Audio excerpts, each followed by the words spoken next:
A single frustrated kick, a $5,000 suitcase skidding across a polished airport floor, the sound of something priceless shattering within. For Caroline, a senior flight attendant, it was the last straw on the worst day of her life.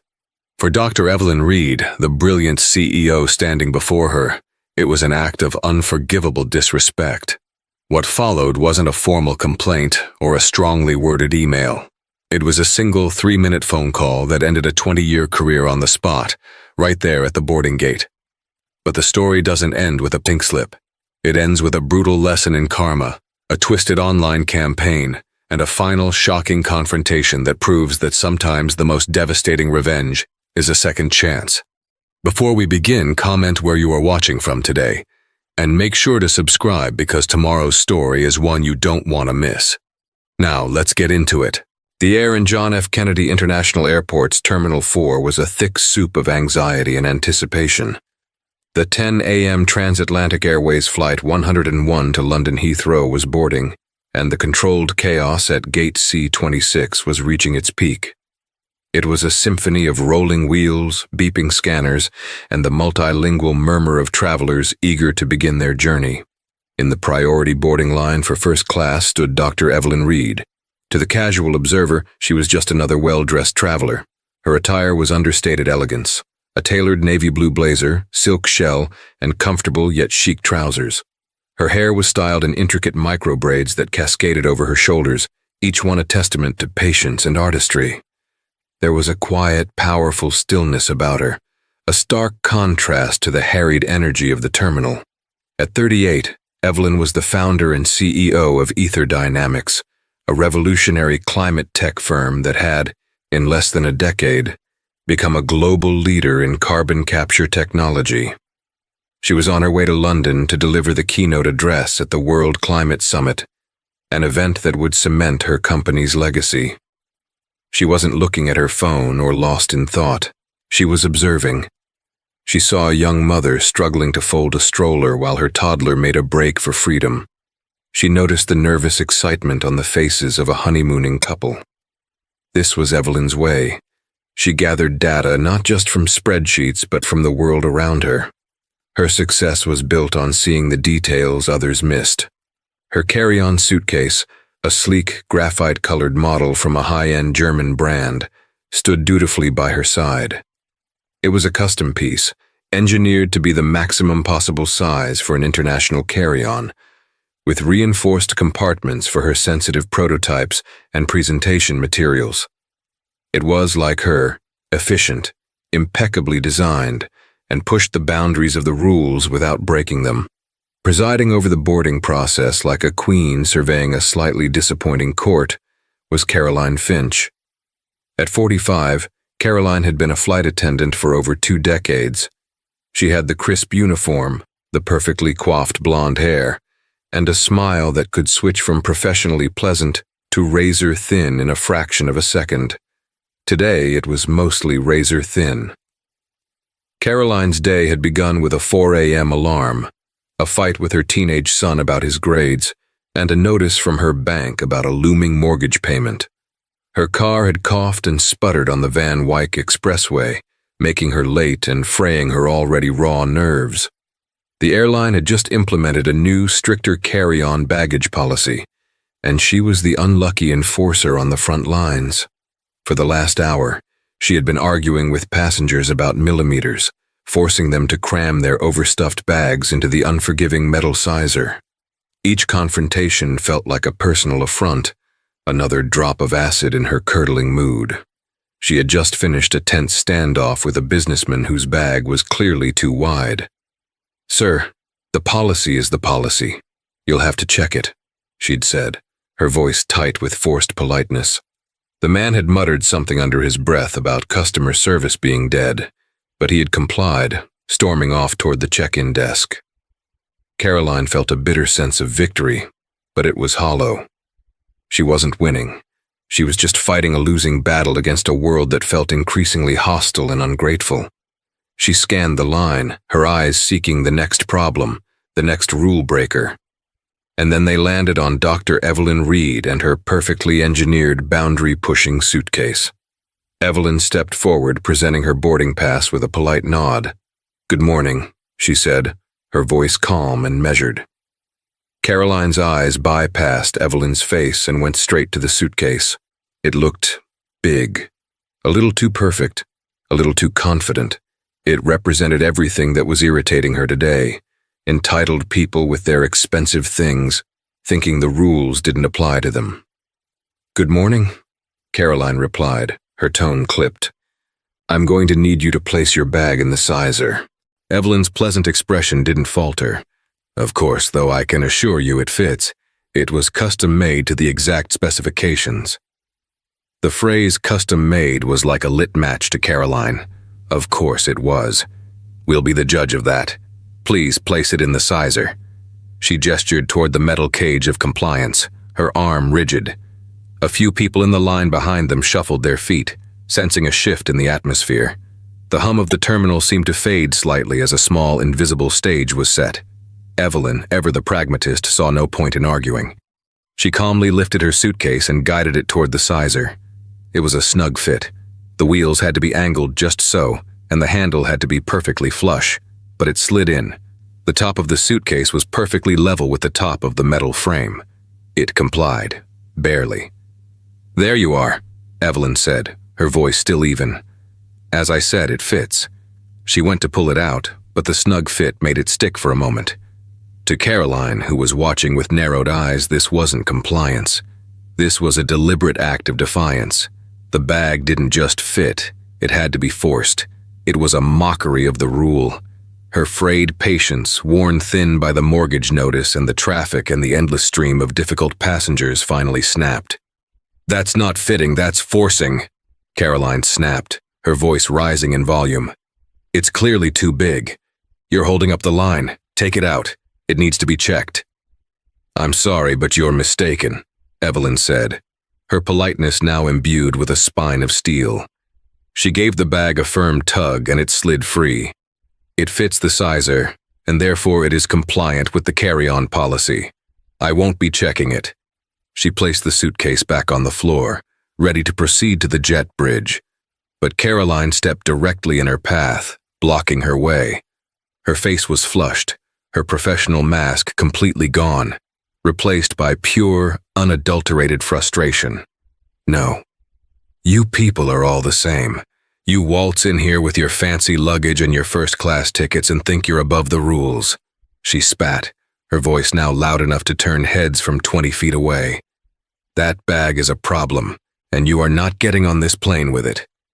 Evelyn stood her ground, her calm demeanor a stark contrast to Caroline's unraveling composure.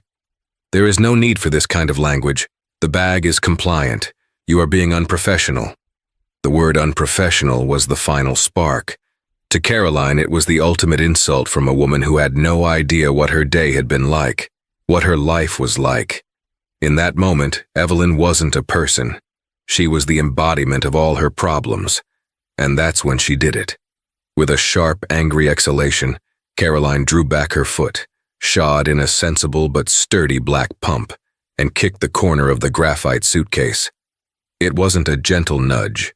It was a hard, vicious kick, fueled by a morning of misery and a lifetime of feeling overlooked. The suitcase, designed for smooth rolling, shot across the polished linoleum floor, skidding a good 10 feet before it collided with the metal base of a stanchion with a sickening crack. The world at gate C-26 went silent. The beeping, the rolling, the murmuring. It all stopped. Every eye was fixed on the scene.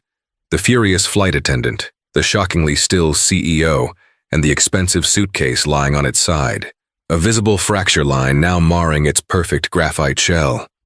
The silence that followed the kick was heavy and absolute. It was broken only by the faint, tinny sound of a boarding announcement from a distant gate. For a moment, no one moved. Caroline stood frozen, her chest heaving, a look of shocked realization dawning on her face as the adrenaline of her rage began to recede, replaced by a cold, creeping dread. The sound of the crack had been louder than she'd expected. Evelyn Reed did not gasp. She did not yell. Her expression remained unnervingly placid, but her eyes, which had been calm and observant just moments before, now held a focus so intense it was almost terrifying. She slowly turned her head from her damaged suitcase back to Caroline. The temperature around them seemed to drop by 10 degrees. From inside the fractured suitcase, a soft, crystalline tinkling could be heard as a broken object shifted within. That sound seemed to finally break the spell. A passenger behind Evelyn whispered, "Oh my God, did you see that?" Another pulled out their phone, not to record, but to pretend to be busy, averting their gaze from the sheer awkwardness of the moment. Evelyn walked calmly to her case. She knelt down, her movements fluid and deliberate, and unzipped the main compartment. The fracture had gone clean through the composite shell. Inside, nestled in custom-cut foam, lay the shattered remains of the Global Innovator for Sustainability Award. It was a delicate, intricate sculpture of recycled glass, a one-of-a-kind piece she was meant to be formally presented with after her keynote speech in London. The conference organizers had shipped it to her New York office ahead of time for security. It was now a pile of sparkling, worthless shards. She looked at the broken glass, then slowly closed the lid of the suitcase.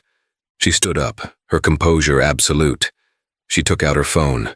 Caroline watched, her heart pounding against her ribs.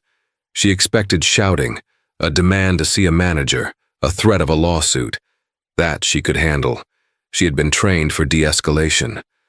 But this silent, surgical calmness was something else entirely. It was alien and deeply unsettling. "What are you doing?" Caroline asked, her voice a strained whisper. Evelyn didn't answer. She swiped through her contacts and pressed a name. She held the phone to her ear. It rang once. "Robert, good morning. It's Evelyn Reed," she said, her voice perfectly level, as if she were inquiring about the weather. A few feet away, the junior gate agent, a young man named David, looked on in horror. He recognized the name Robert Chen, the CEO of Transatlantic Airways. He'd seen him on corporate training videos. The idea that a passenger had the CEO's personal number was unfathomable. Caroline's blood ran cold. This couldn't be happening. It had to be a bluff. "I'm well, thank you." Evelyn continued into the phone, her eyes locked on Caroline's. "I'm afraid I'm calling about an issue. I'm at JFK, Gate C-26 for your 10 a.m. flight to Heathrow. Our companies are currently finalizing the renewal of our 7-figure corporate travel contract, correct?" There was a pause. Evelyn's expression didn't change. "Excellent.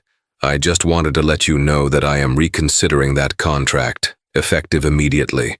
One of your senior staff members has just physically assaulted my property and, in doing so, destroyed a rather irreplaceable item. But more importantly, she has created a hostile and unprofessional environment that I have to question whether I want my 500-plus employees ever subjected to."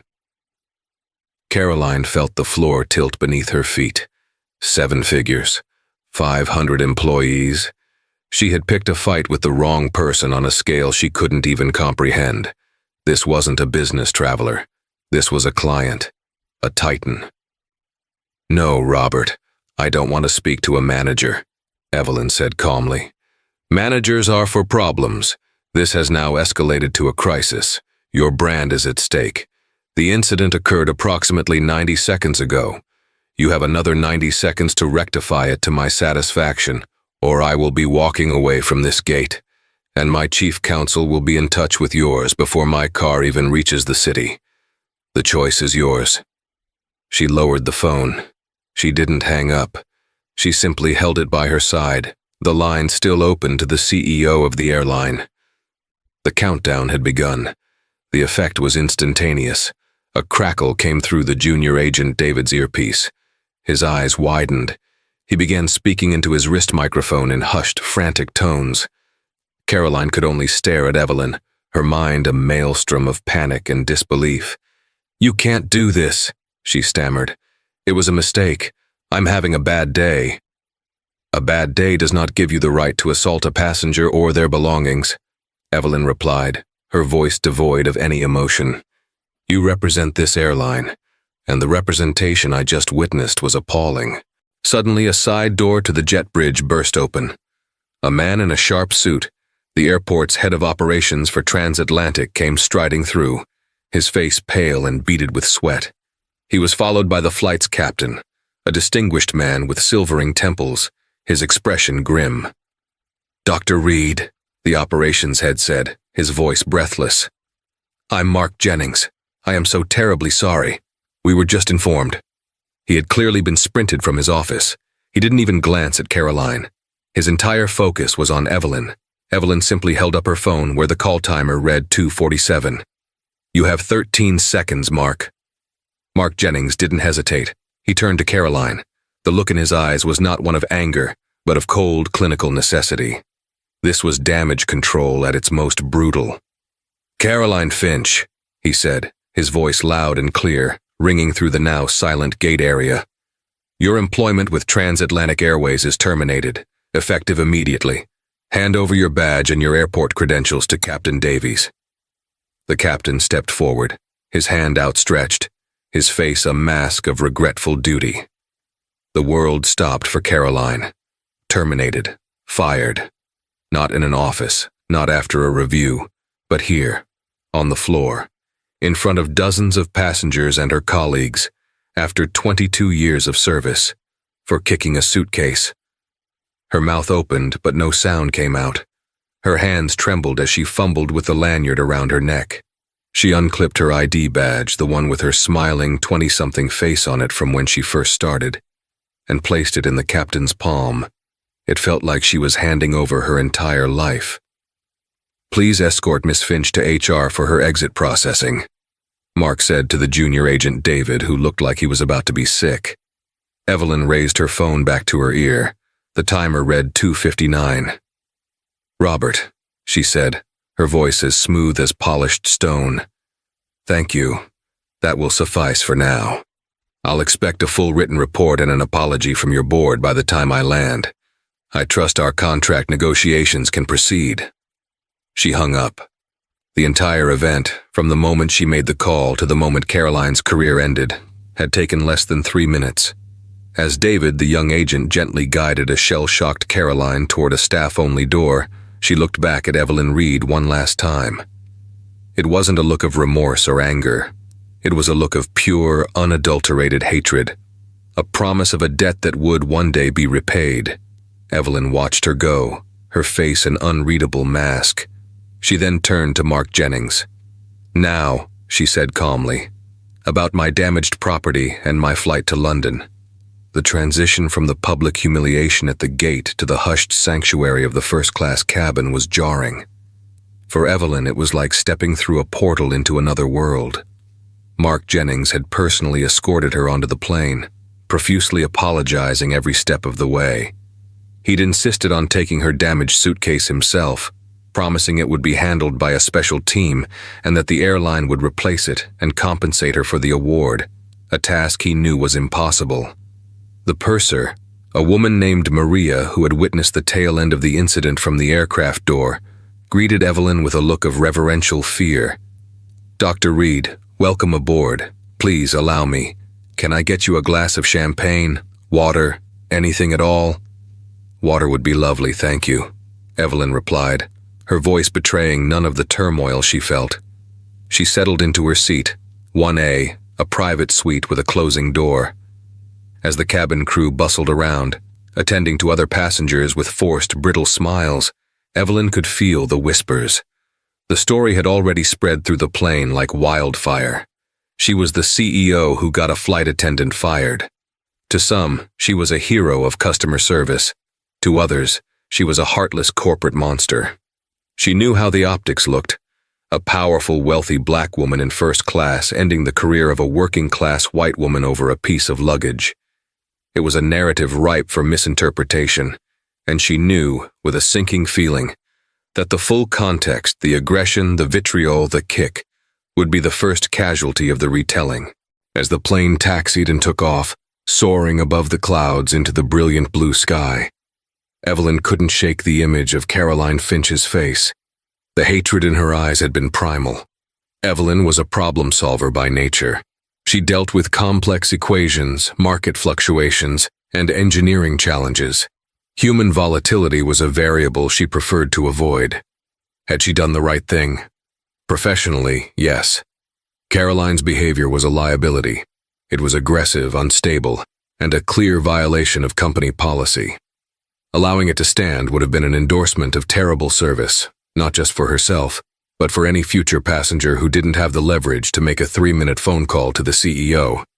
She had protected her employees from having to fly with a company that tolerated such conduct. But personally, a woman had lost her livelihood in a matter of moments. Evelyn had wielded her power like a weapon, swift and devastating. There was no hearing, no review, no second chance. It felt disproportionate. The image of the shattered glass award in her suitcase felt symbolic. She had won the battle, but something precious had been broken in the process. She closed her eyes, trying to focus on her upcoming speech, but her mind kept drifting back to the gate.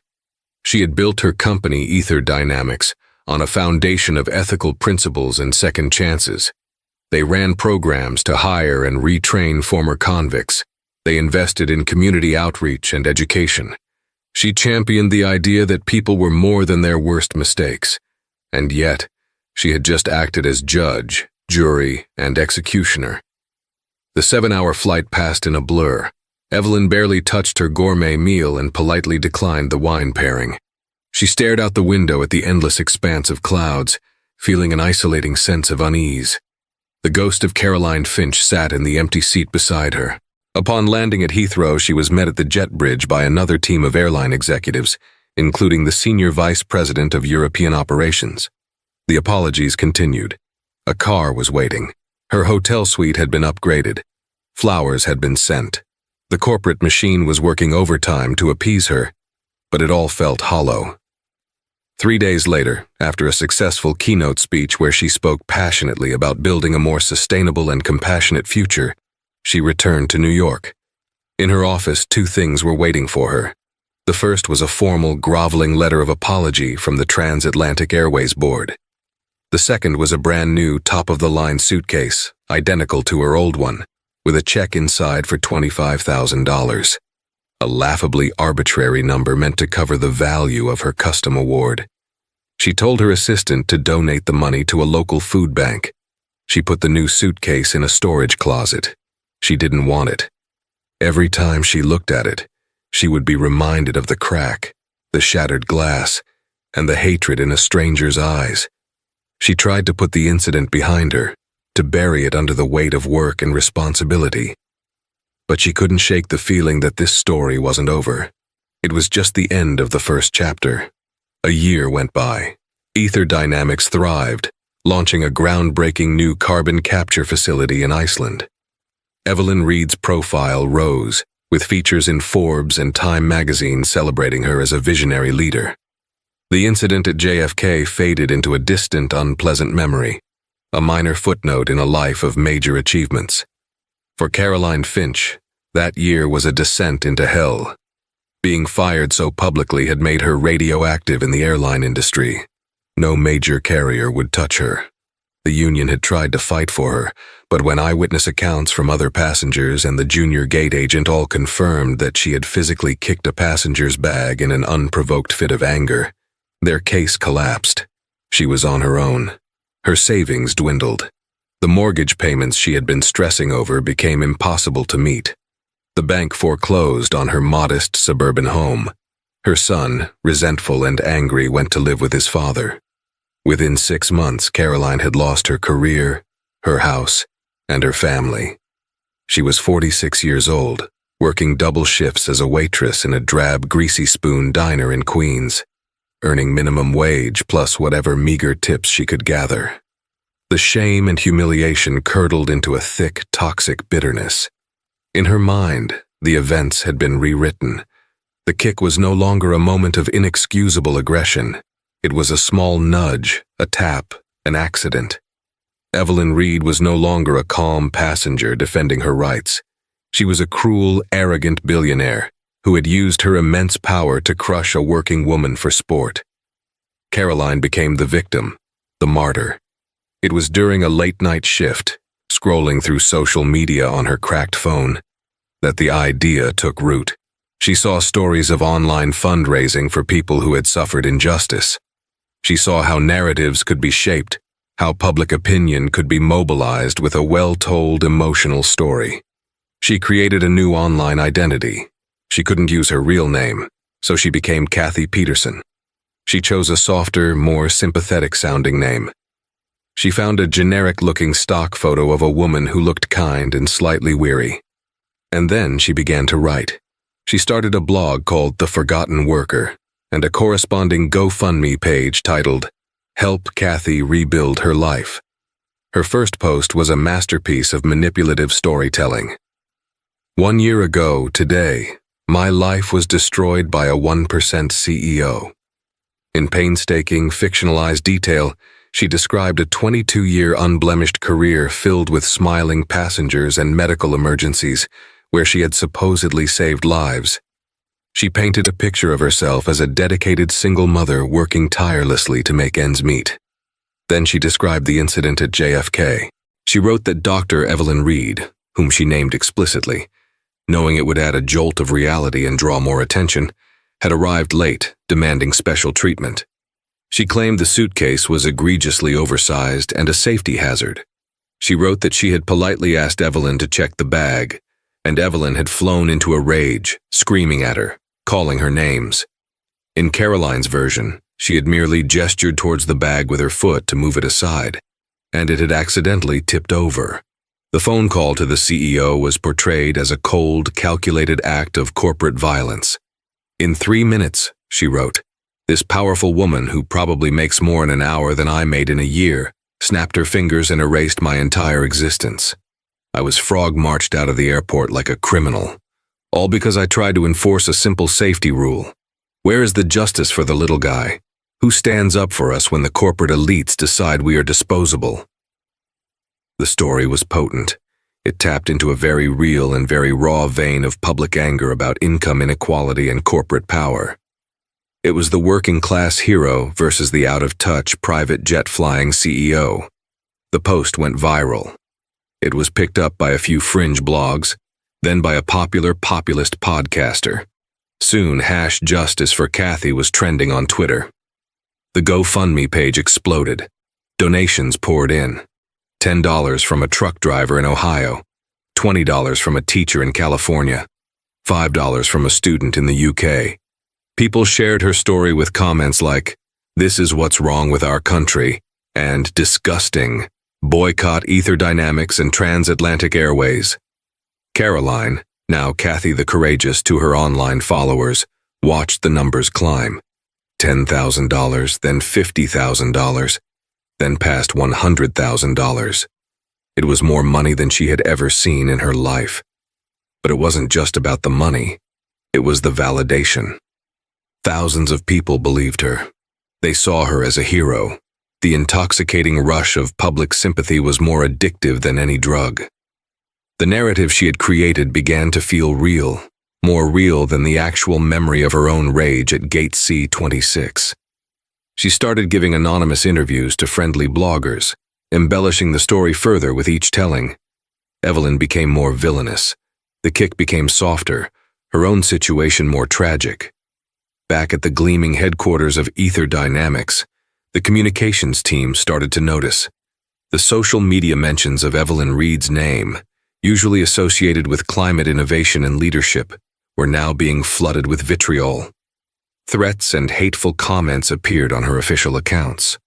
The company's stock, while not seriously damaged, took a noticeable dip as the story was picked up by more mainstream, albeit highly partisan news outlets.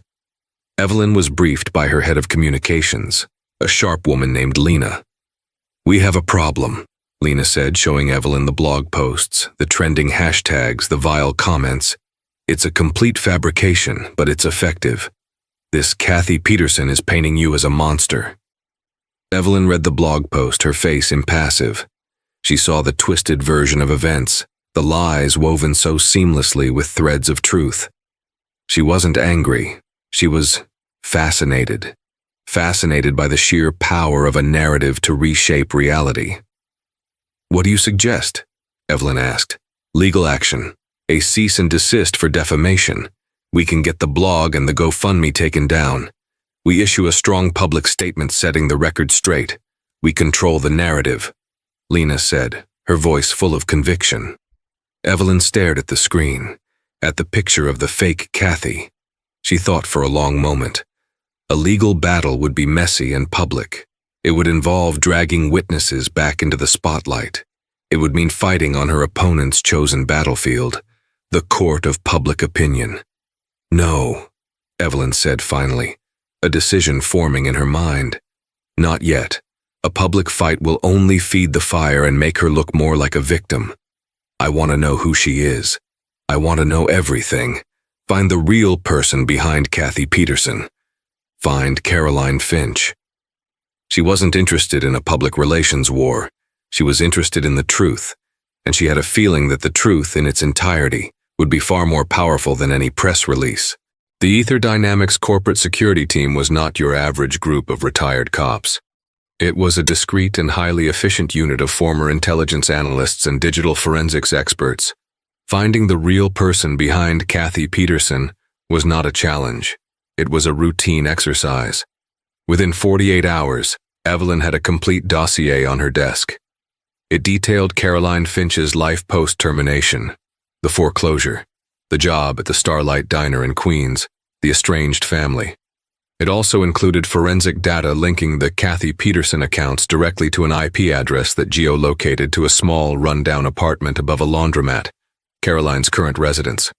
The dossier painted a picture of a life in freefall, but it was the next section of the report that made Evelyn lean forward. Her team hadn't just looked into Caroline. They had reinvestigated the original incident. They had filed a formal request with the Port Authority for all security camera footage from the vicinity of Gate C-26 on that day. The primary overhead camera had captured the event, but the angle was wide and the quality was grainy. It showed the confrontation, the kick, and the suitcase sliding, but it lacked the intimate, damning detail. It could, if one were so inclined, be interpreted as ambiguous, but her team hadn't stopped there. They had cross-referenced the flight manifest with social media activity. They searched for any public posts, photos, or videos tagged at JFK Terminal 4 on that date and time, and they found it. It was on the Instagram page of a 19-year-old travel vlogger from Brazil named Marco. He had been on his way to London for a semester abroad and had been filming his airport experience for his vlog. He hadn't posted this particular clip because the drama was in Portuguese, and he thought it wouldn't interest his followers. But he had never deleted the raw footage from his phone's cloud backup. Evelyn's team reached out to Marco, and for a modest fee, he was happy to provide them with the original high-definition video file. Lena played the video on the large monitor in Evelyn's office. The quality was startlingly clear. Marco had been standing just a few feet away, filming himself talking, with the boarding area visible over his shoulder. He had turned the camera around just as the confrontation began. The video showed everything. It showed Evelyn's calm, patient demeanor. It captured her clear, polite words. "I can assure you it fits." It showed the suitcase sliding perfectly into the sizer. Then it captured Caroline's response. The audio was crystal clear. Her voice, sharp and laced with anger. "That's not fitting.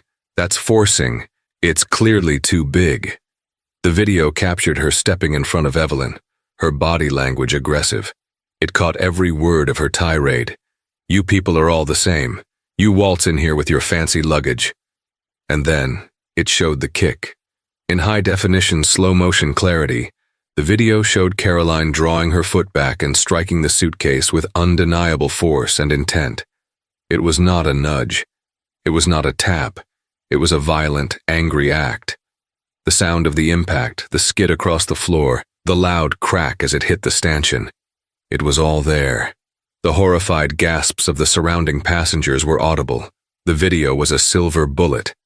It didn't just refute Caroline's story, it annihilated it. It exposed her entire Kathy the Courageous persona as a calculated, malicious lie. "This is it," Lena said, her voice triumphant. "We release this and it's over. Her GoFundMe will be shut down for fraud. Her credibility will be vaporized. You'll be completely vindicated." Evelyn watched the video a second time. She saw the rage on Caroline's face, but this time, underneath it, she saw something else. Desperation. She saw a woman at the absolute end of her rope. A woman whose life was so filled with pressure that she had exploded in the most unprofessional way imaginable. And now, that same desperation was fueling this online campaign of lies. Releasing the video would be justice. It would be a public execution of Caroline's false narrative. It would feel good. But as Evelyn looked at the desperate, angry woman on the screen, she didn't feel triumphant. She felt a profound sense of sadness. Ruining this woman, even more than she had already ruined herself, suddenly felt like a hollow victory. Destroying a person so completely seemed to serve no constructive purpose. It was just more destruction. "No," Evelyn said quietly. Lena stared at her baffled. "No, Evelyn, this is a gift from the PR gods. This exonerates you completely." "Vindication is not the goal here, Lena," Evelyn said, turning away from the screen. "The goal is to solve the problem. The problem is not a viral blog post. The problem is that this woman's life has been consumed by her hatred for me, and now she is trying to consume my reputation with it. Releasing this video is like pouring gasoline on the fire. She becomes a national pariah, more desperate, with nothing left to lose. What do you think she does then?" Evelyn's mind was already working, connecting data points, analyzing variables, just as she would with a failing carbon converter. The public campaign was a symptom. The disease was Caroline Finch's despair. A public counterattack would only treat the symptom. Evelyn wanted to cure the disease. "Keep the video private," Evelyn commanded. "It's our insurance policy. For now, I want to move to the next phase. The harassment is escalating. Her online followers are getting more aggressive. It's time to draw a line." Just then, an urgent email pinged on Evelyn's desktop. It was from her head of security. A protester, a woman matching Caroline Finch's description, had been spotted outside the gates of Evelyn's private home in upstate New York.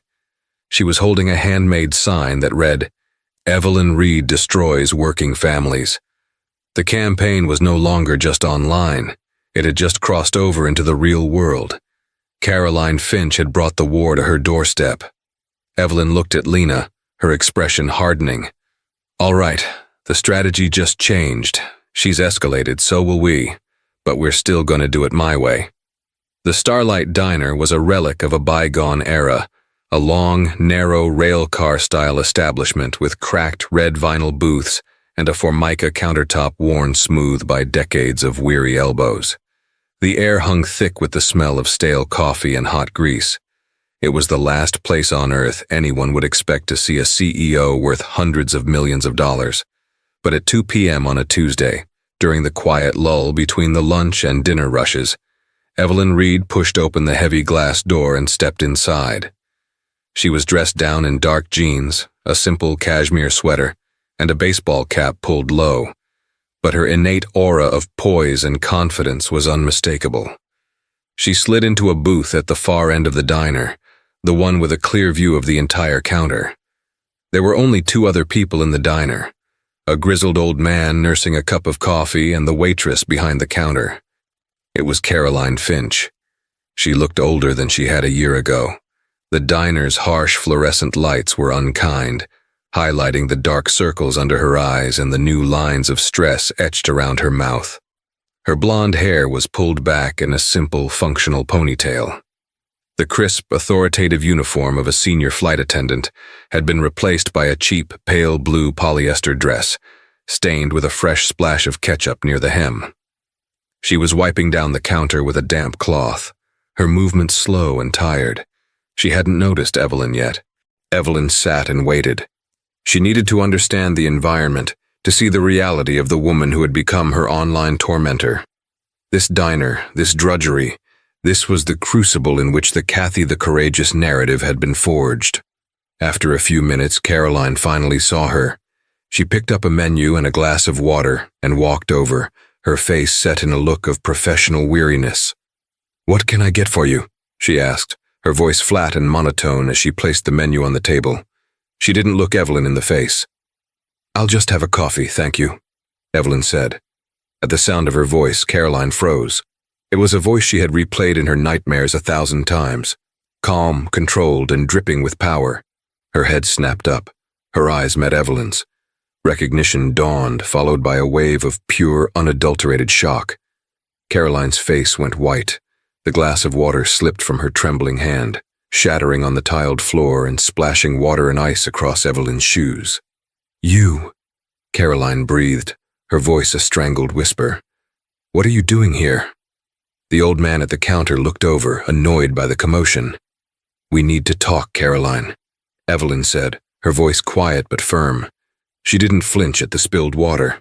"I have nothing to say to you," Caroline hissed, her shock quickly morphing into the familiar comfort of rage. "Get out. You're not welcome here. I'll call the cops." "And tell them what? That a customer is sitting peacefully in your establishment?" Evelyn countered. She reached into her handbag and pulled out her phone, placing it on the table between them. "I think you'll want to hear what I have to say, and see what I have to show you." Caroline's eyes darted between Evelyn's face and the phone, her mind racing. Was this a threat? A trap? The owner of the diner was out for the afternoon. She was alone. The rage battled with a primal sense of fear. Evelyn, sensing her hesitation, said, "Please, Caroline, just 5 minutes, no yelling, no accusations, just a conversation." Hesitantly, as if being drawn in by a magnetic force she couldn't resist, Caroline slid into the opposite side of the booth. She crossed her arms over her chest, a shield of defiance. "5 minutes," she said through gritted teeth. Evelyn didn't speak. She simply tapped the screen of her phone, and the video from the vlogger began to play. Caroline watched, her defiant expression slowly crumbling. She saw the scene play out exactly as it had happened, not as she had rewritten it. She saw her own contorted, angry face. She heard her own sharp, vitriolic words. And she saw the kick. Not a tap, not a nudge. A full-blown, aggressive kick. The raw, unvarnished truth of her actions played out in high-definition silence in the middle of a greasy spoon diner. When the video ended, Evelyn turned the screen off. The silence that filled the diner was heavier than before. Caroline was no longer looking at Evelyn. She was staring at her own reflection in the black screen of the phone, and she didn't seem to recognize the person looking back. "That video has not been seen by anyone but me and my security team," Evelyn said softly. "I could have released it the moment your blog went viral. I could have sent it to every news outlet that quoted your story. I could have destroyed your Kathy the Courageous persona and exposed you as a liar and a fraud to the thousands of people who donated to you.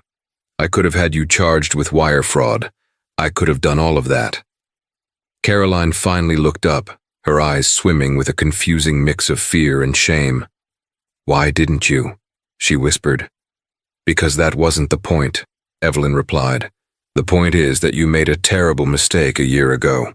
A career-ending mistake, and instead of dealing with it, instead of trying to move on, you chose to build a new life based on a lie that required you to make me a monster. You've spent a year consumed by hate, Caroline, and it brought you here to this diner while I continued to build my company. It led you to picket outside my home. Tell me, who is really winning here?" Tears began to well in Caroline's eyes. Tears of frustration and self-pity, and for the first time, a glimmer of genuine remorse. "You don't understand," she choked out. "You took everything from me. My job, my house. I didn't take anything from you," Evelyn interrupted, her voice still quiet but now holding an edge of command. "Your actions at that gate took your job. The consequences of those actions led to everything else. I was just the catalyst. The reaction was all yours. And this campaign," she gestured around the drab diner, "this is the result." Evelyn leaned forward slightly. "So now we come to the hard part. The part where this ends. You've brought this fight to my front door. My patience for your victim narrative is gone, so I am going to give you 2 choices." Caroline stared at Evelyn, her mind reeling. She felt stripped bare, her carefully constructed fortress of victimhood demolished by a 2-minute video clip. Choices. The last time she'd had a real choice was at Gate C-26, and she had chosen anger. Choice 1, Evelyn continued, her voice clinical and precise, laying out the variables of an equation. You do nothing. You walk away from this booth and I walk out that door. And tomorrow morning my legal team will file a multi-million-dollar lawsuit against you for defamation and harassment. I will release the video to the public. I will contact the administrators of your GoFundMe page and provide them with evidence of fraud. They will likely press charges. The media storm will be immense. You will be publicly disgraced. You will be financially ruined for the rest of your life, and you will, in all likelihood, face jail time. Your life, as you know it, will be over. For good. Every word was a hammer blow, dismantling any hope Caroline had left. She could see it all playing out, the news headlines, the public shame, the cold reality of a prison cell. It was the absolute rock bottom she had been careening towards for a year. She swallowed hard, her throat dry. And choice 2? She asked, her voice barely audible. Evelyn's expression softened almost imperceptibly. The hard edge in her voice was replaced by something else, something Caroline couldn't identify. It wasn't pity. It was possibility. Choice 2, Evelyn said, is that you stop, today, right now. You take down the blog, you close the GoFundMe page and return the money. For any funds you've already spent, my foundation will quietly cover the reimbursements to the donors so that no one is at a loss. You will issue a single, simple public statement on your blog saying you are ending your campaign for personal reasons and wish to move on with your life. You will delete the Kathy Peterson persona from the internet, and you will never contact me, my company, or my family ever again. Caroline blinked. That was it? Just stop? It seemed too simple. Too easy. And what happens to me? She asked, the unspoken question hanging in the air. And then do you leave me to rot in this diner forever? This was the moment, the true karma. It wasn't about punishment. It was about the lesson. What happens to you, Evelyn said, leaning back in the booth, is where things get interesting. My company, Ether Dynamics, sponsors a vocational retraining program. We call it the Phoenix Initiative. We fund it for people who need a true second chance, ex-convicts, people recovering from addiction, individuals whose industries have left them behind. It provides education, job skills training, and placement in new careers, in tech, in logistics, in administration, careers with a future. She paused, letting the words sink in. If you accept choice 2, I will personally enroll you in that program. We will pay for your education. We will help you find a new career, a new purpose. Away from the public, away from airlines, away from a past you clearly need to escape. I will give you the tools to rebuild your life. A real life, not one built on lies and bitterness. Caroline was stunned into silence. She was being offered not a reprieve, but a rescue. A lifeline thrown by the very person she had spent a year trying to destroy. It was an act of grace so unexpected, so completely illogical that her mind couldn't process it. Why? Why would this powerful woman whom she had slandered and stalked offer her redemption instead of ruin? Why? Caroline finally whispered, the question raw with confusion. Why would you do that for me? Ooh. Evelyn looked out the diner window for a moment before answering. Because, Caroline, releasing that video and destroying you would achieve nothing. It would just create more wreckage. My business is about building better, more sustainable systems for the future. That applies to more than just climate technology. It applies to people, too. You are a broken system. I'm offering you a chance to be rebuilt into something better, something that works. She stood up, her presence seeming to fill the small diner. The choice is yours. My personal assistance card is on the table. If you choose option 2, call her by 5 o'clock tomorrow. She'll handle everything. If I don't hear from you, well, my lawyers will be in touch. Without another word, Evelyn Reed turned and walked out of the Starlight Diner, leaving Caroline Finch alone in the booth with 2 possible futures laid out before her on a sticky Formica tabletop. For the first time in a year, Caroline cried. Not tears of rage or self-pity, but tears of overwhelming, painful, and cathartic release.